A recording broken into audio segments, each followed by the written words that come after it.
Welcome to Extra Credit, Conversations on Arkansas Education with Dr. Glen Fenter. Today we're talking to John Skipper Ward, Superintendent of the small but mighty Magnolia Public School District. Skip is also the 2022 Arkansas Superintendent of the Year. Thanks for joining us. Greetings. We're glad to have another opportunity to discuss today some of our hottest topics, particularly related to public education, with one of Arkansas's finest. John, how you go from John Skipper, I don't know, but you can explain. That's the whole story. Yeah.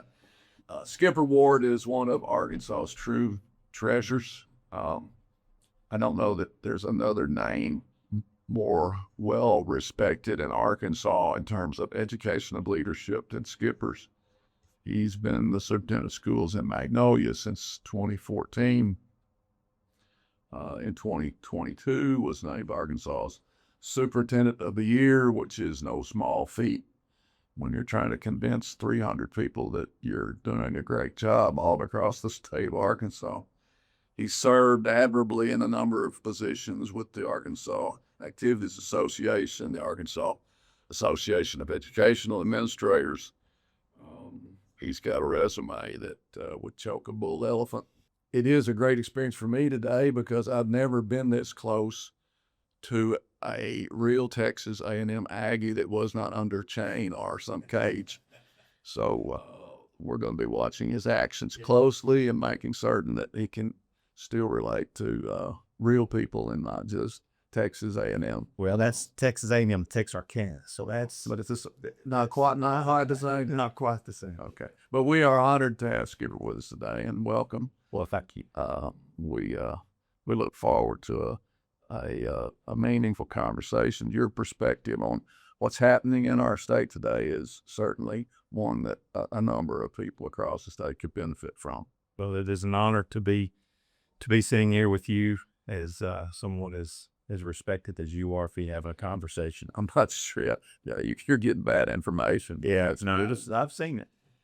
Okay, let's start at the beginning. We spent a lot of time in our previous conversations with other folks talking about the LEARNS Act and how it came to be, and a lot of the history of what preceded the LEARNS Act is more or less been lost in our state through term limits and just simply people timing out.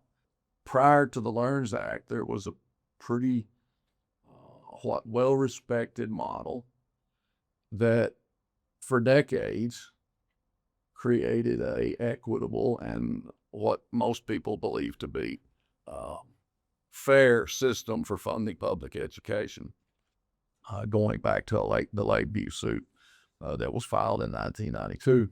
So for 15 years, that conversation between the General Assembly, our courts, our leadership in the governor's office, our leading educators, that conversation continued to evolve and got better with each iteration.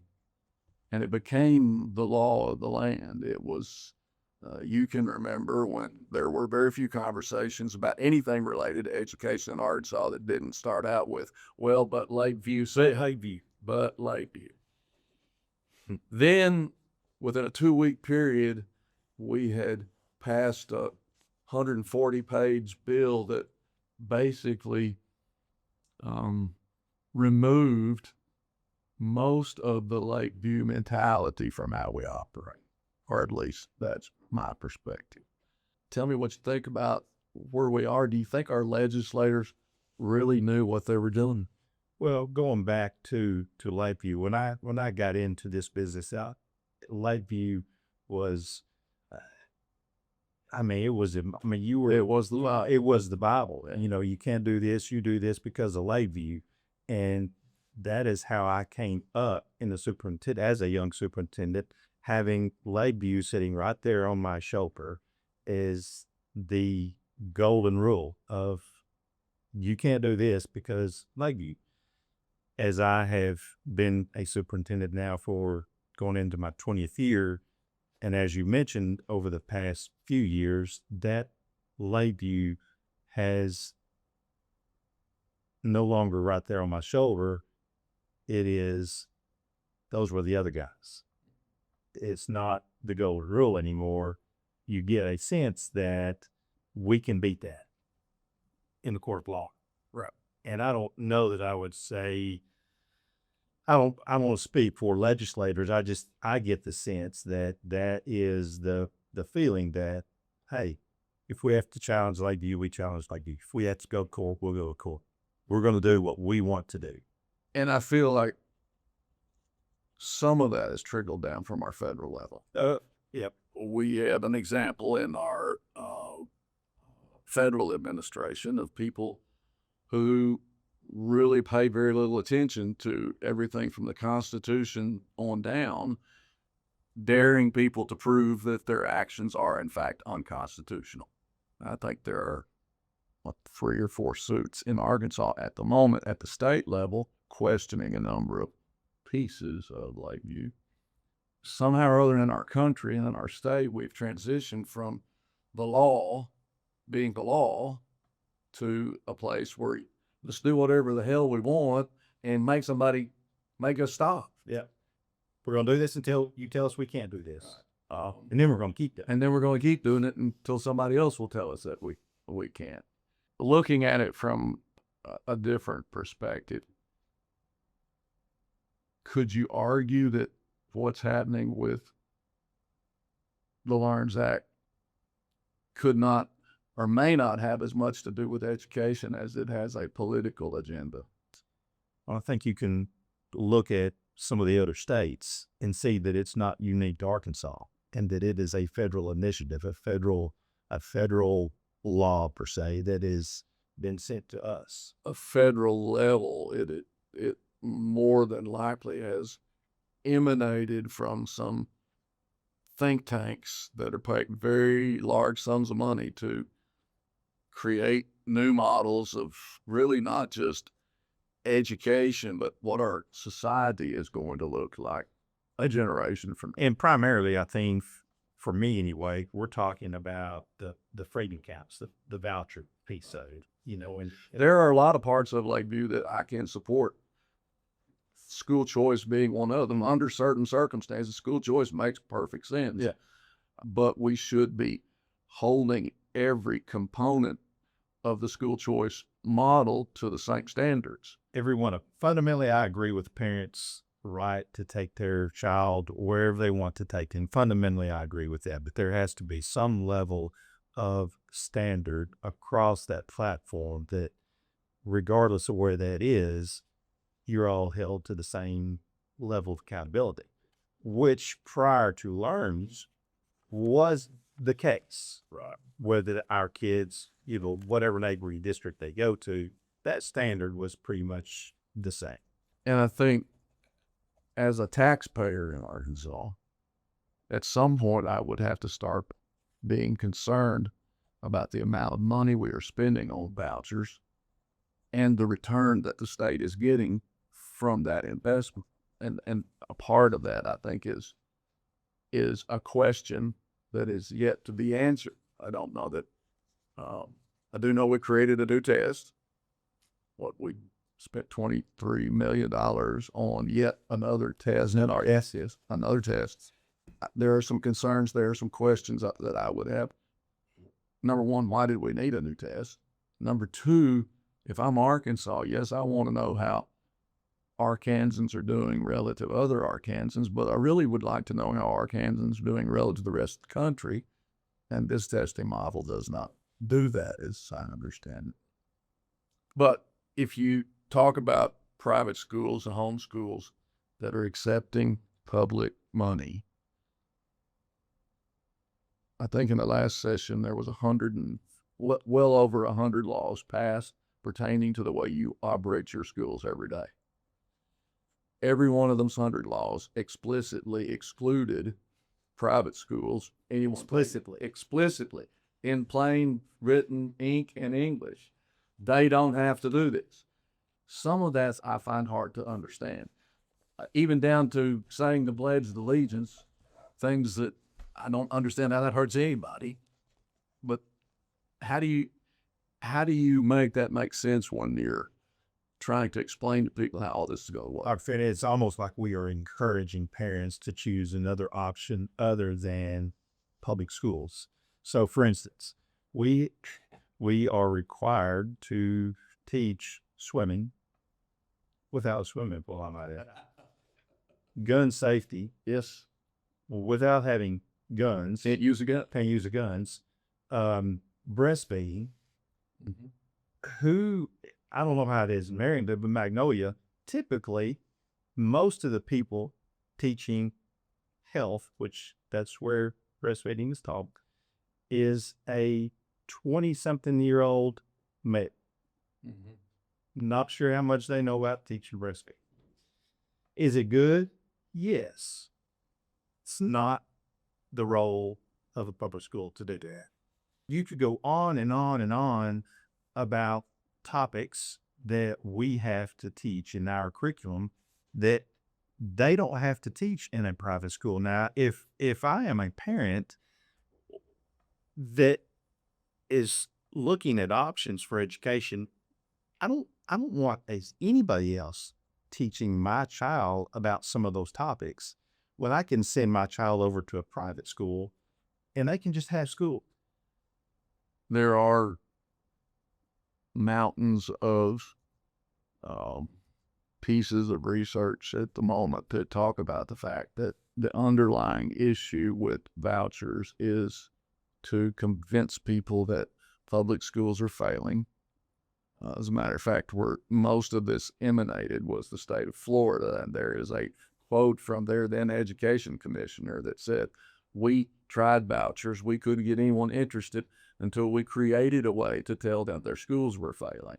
And they did it with their own test.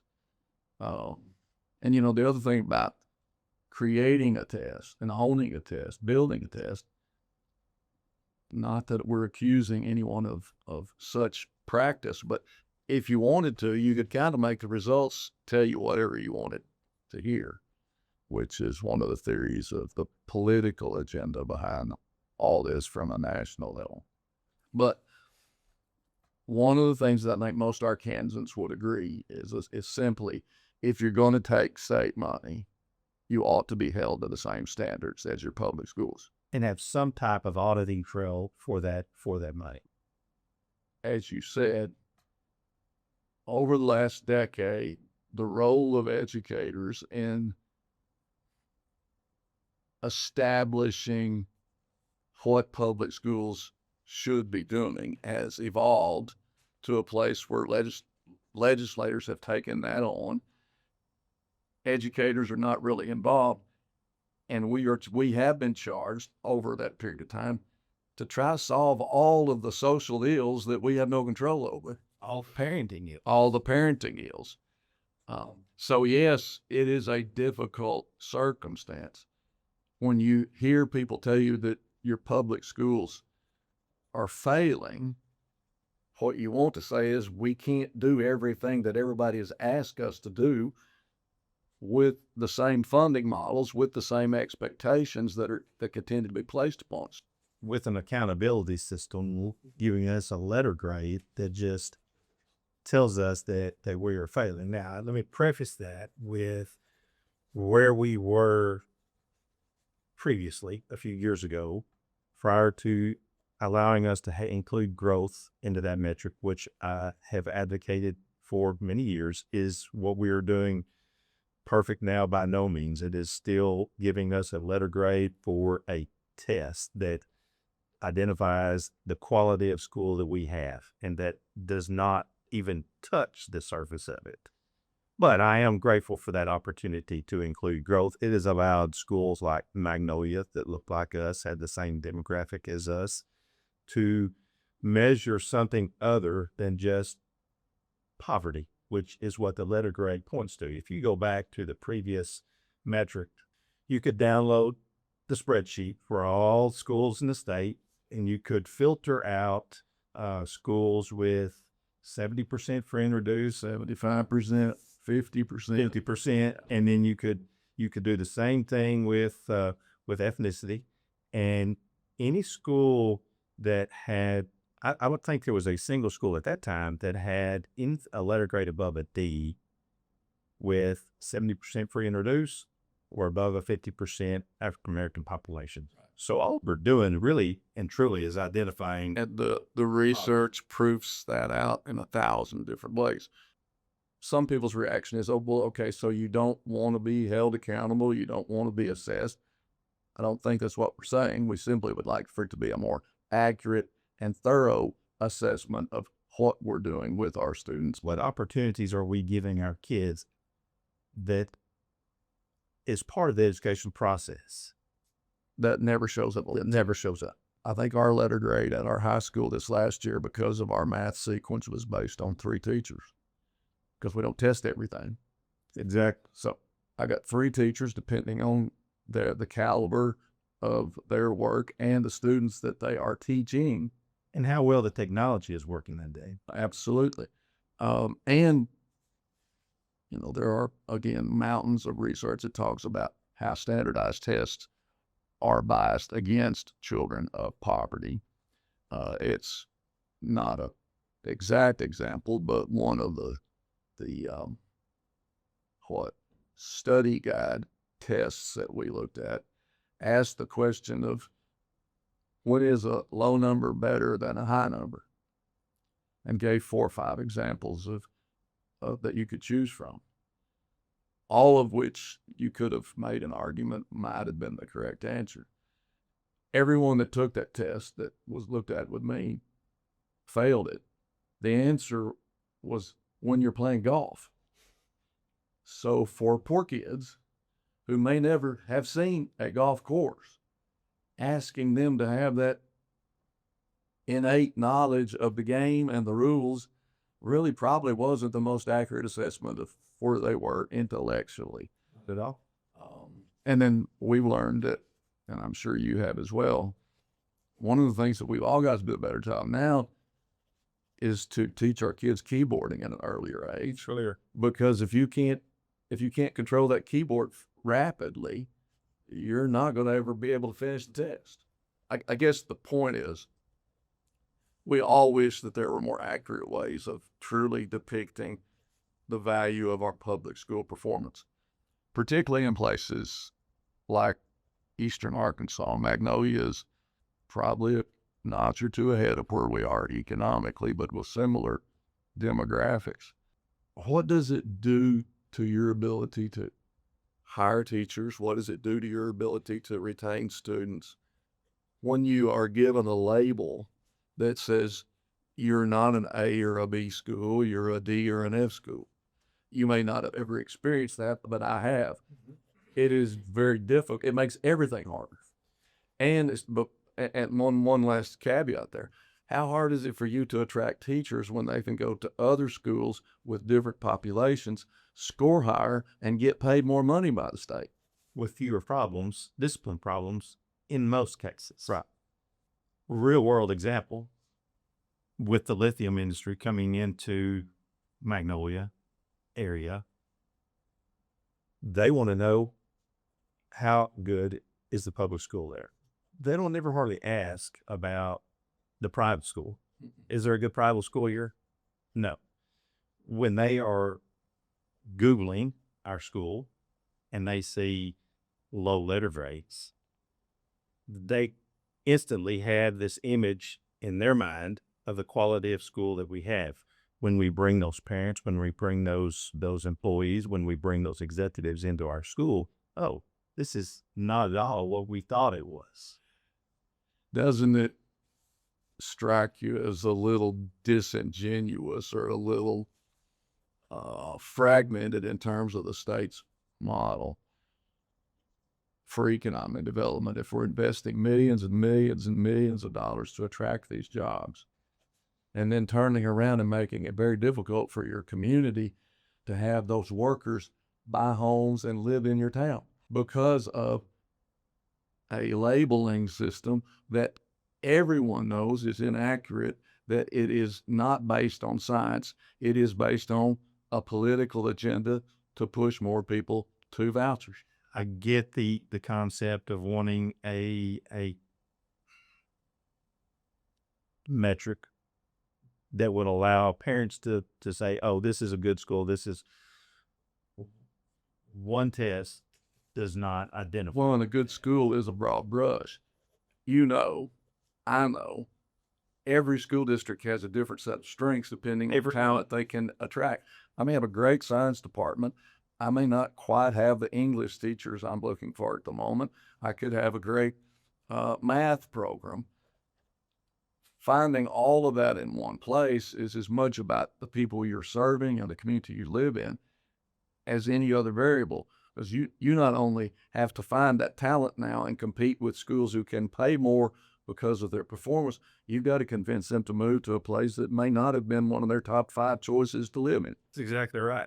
And a student's report card does not just have one letter on them. You know, it is a combination of all the subjects that they're taking.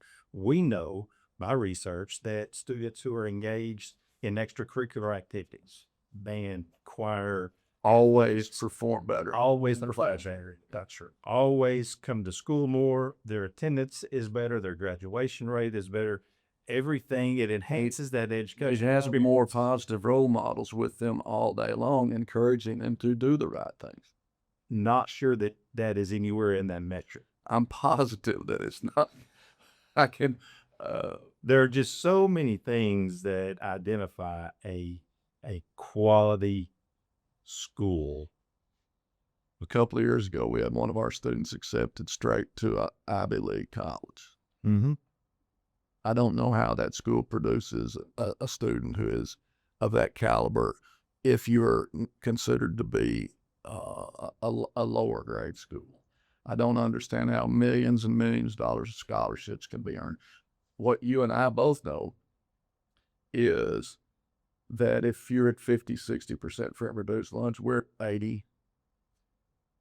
The performance of those folks who don't fit into that free and reduced lunch category is going to be very different than those who do, just because of all of the things that go along with poverty. Gauging the performance of those children that look like the children that are in the schools that get high letter grades, you're going to find out we compare, I think, very, very well. Mm-hmm. But because we're serving students who bring challenges that most educators who don't live in communities like yours or mine could ever even imagine. I know one of the mantras from the department is all students can learn. Yes, they can, but they don't all require the same level of effort and investment and process to see that occur. Should we all be reading at grade level by the time we're in the 3rd grade? Absolutely. We know that's got to be something we focus on. When your students show up to you and they're in living in poverty, and on their Dibbles test it tells you they're 2 years developmentally delayed in kindergarten, you have 2 more years of progress to make before that 3rd grade.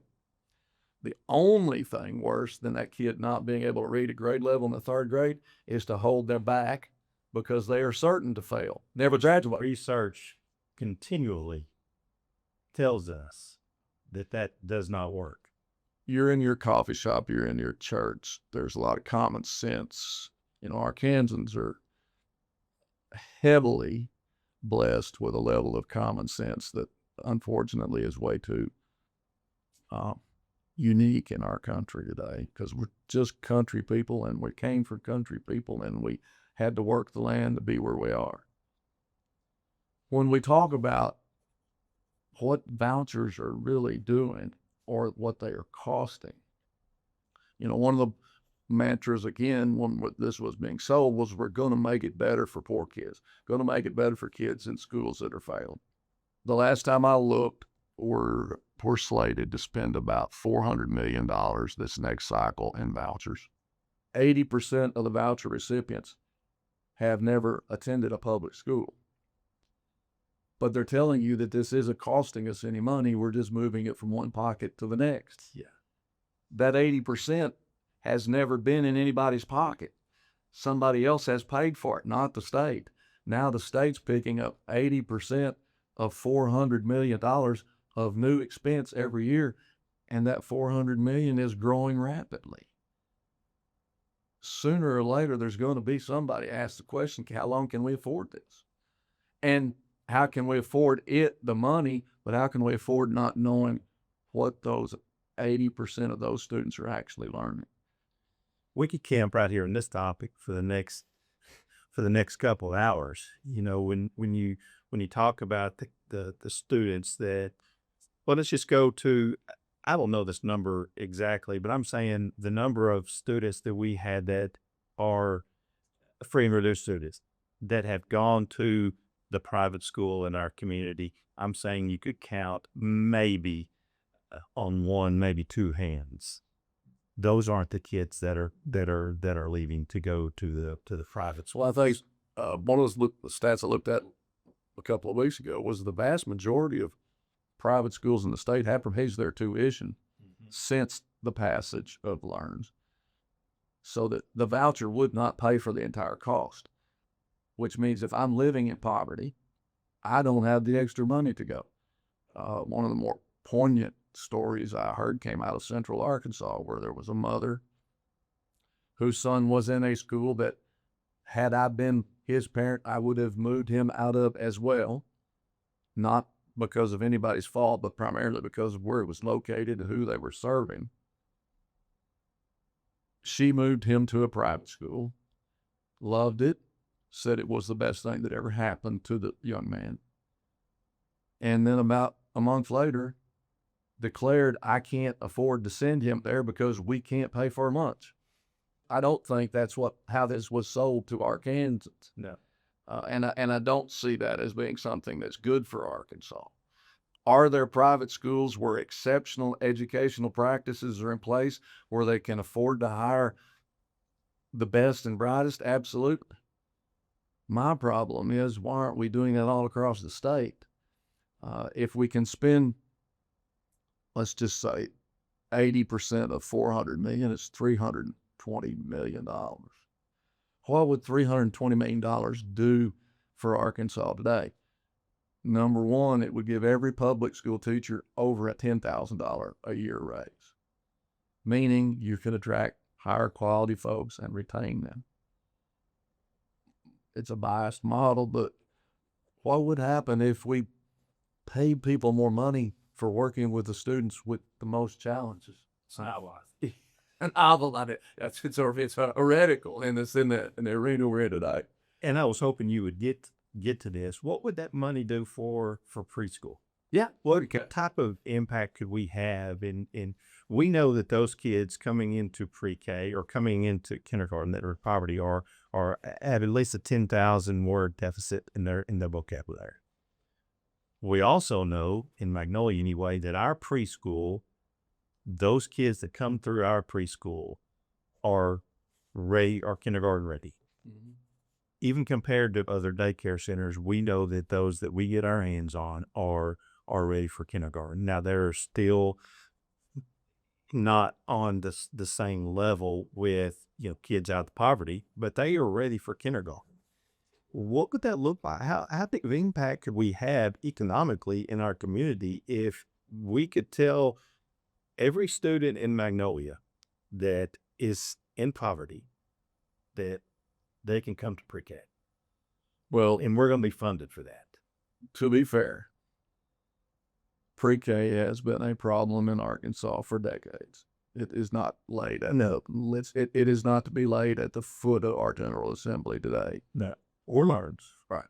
If you go back and look, there have been opportunities with all the way back to Governor Beebe, Governor Hutchinson.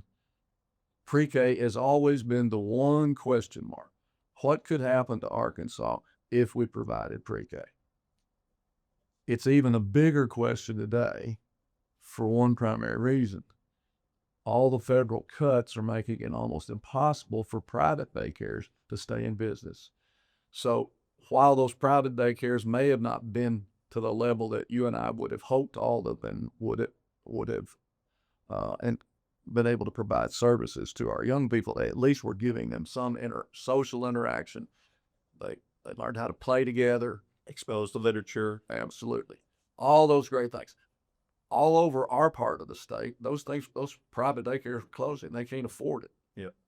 So now that's happening at a time when, in my mind, universal pre-K becomes the biggest issue, the biggest opportunity for our state. You can't do it everywhere to begin with, but you can do it in stages. And another heretical concept would be, what if you went to the places with 80% free and reduced lunch or 75% and made sure that community had access to public pre-K? What would happen? We might not need to build a $1 billion prison somewhere. We might be better positioned to attract economic development because our labor force was better. We might graduate more students on time, get more students involved in concurrent credit programming so that they can get the kind of skill set, even coming out of high school, that produces an income, an opportunity that you and I never dreamed of. Student walks out of a program today with a diesel mechanic certification, still in high school, they're going to start at $65,000, $70,000 a year. We never dreamed of anything like that. The model that we have has not morphed as rapidly as our world has changed. But some of the most complex problems have the simplest answers, and I believe that pre-K represents that model. We should be, as a society, understanding that if we want our students to get where we need them to be productive citizens, we've got to get them earlier, keep them longer, and do more with them. And pre-K is the first place to start that. And most impactful. Absolutely. All right, let's move to another topic this is the one area that I do believe there is an extensive amount of exposure for this component of the voucher model. Students with special needs. There is a box on the form to apply for a voucher that says, I will not request special services for my student. How's that legal? Well, because somebody has not proven I do what I want to. That's exactly right. If you're in the situation that we're in, you have seen your special needs population grow rapidly over the last decade. Poverty is an issue, lots of other components. Health, all of it. Drugs, whatever. What you and I are required to do today to meet our moral obligation to those parents and our legal obligation, particularly as it relates to federal law, which I believe goes back to one of the reasons why we believe dismantling the Federal Department of Education is key to this whole movement, because they're the folks who have spent the most time protecting the rights of those special needs students. But what you and I are asked to do today, serve those students, most people would not be able to process. Can't comprehend. No.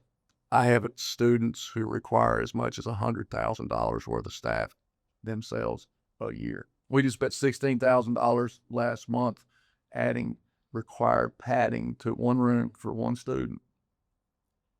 Do I feel for those parents? Absolutely. It has to be gut-wrenching. Morally, somebody needs to help them. But the fact that we are required to do it and other people who take the voucher money aren't, I don't believe Arkansans really understand that. Do you? No, not at all. And we talked about Lakeview being over here on one shoulder, the other on the other shoulder always was IDEA. Yeah, absolutely. In my Bible. Sharon Street. Sharon Street. Absolutely. On CDOT. Yeah, people would bow down before her. and Still do. Absolutely. Still do. And it's good for kids. And why is it only required or right for public schools to provide these services and not for private schools to provide these services if they are taking public money? Again, it is not right. It's not morally defendable. It's not American.